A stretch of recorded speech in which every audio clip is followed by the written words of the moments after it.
one of my police officers suffered a severe brain injury. He is at an area hospital right now, fighting for his life.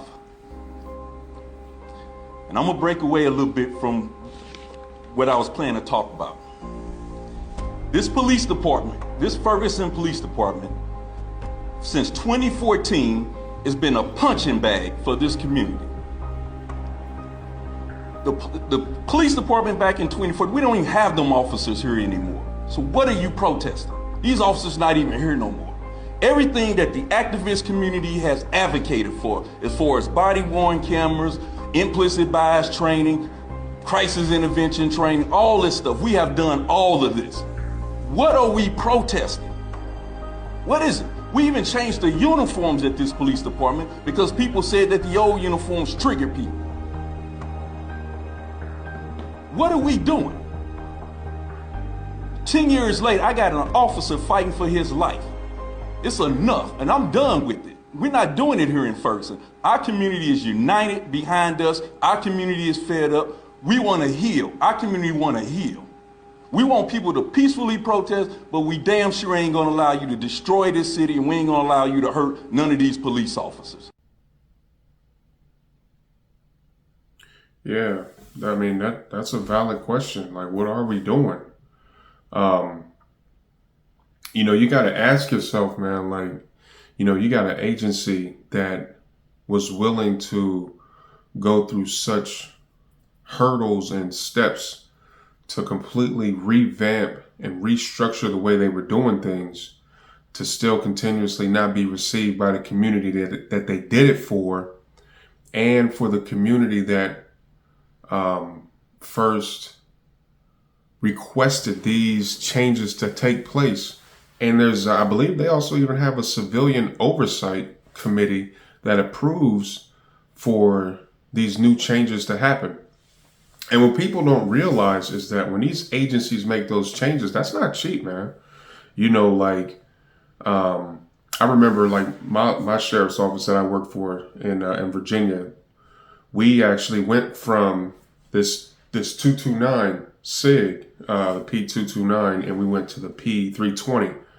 Now, that's chambered in 357 SIG, and the 320 that we went to is chambered in 9mm. A change like that, I believe, cost that agency almost $1 million just to re-outfit all the deputies with new firearms.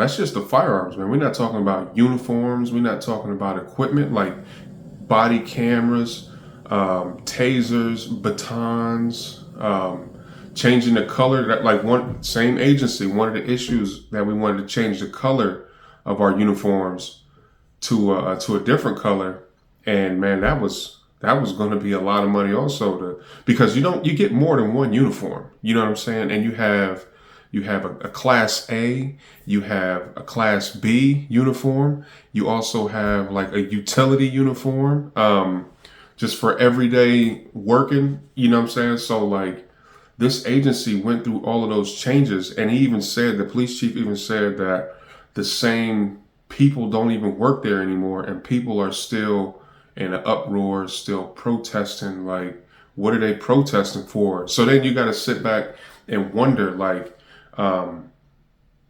if we've made the changes that you were requesting in order to progress our policing efforts forward, it becomes a matter of, and there's still no change in the community. Then it becomes a matter of, well, who's actually asking for the changes?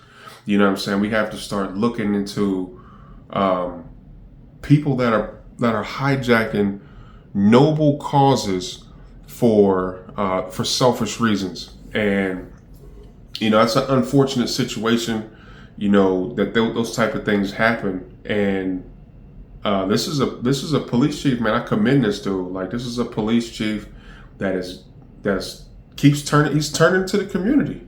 You hired us. We work, we serve and protect you. And I'm asking, I've done this, and this. What is still the problem?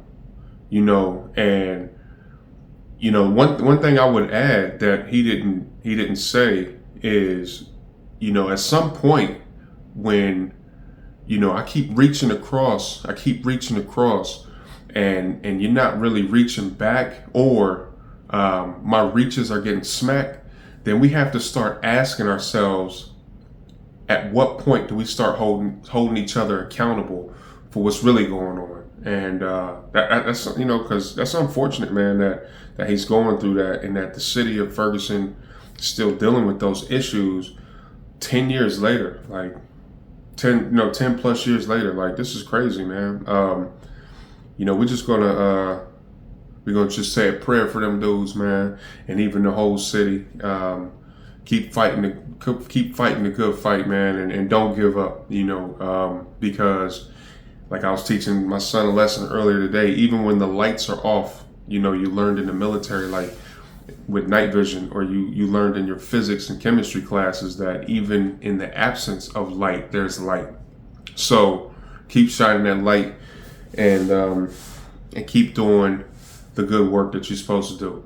Everybody else, man, y'all train hard, train often, train properly, and train safely. All right, be safe. Peace.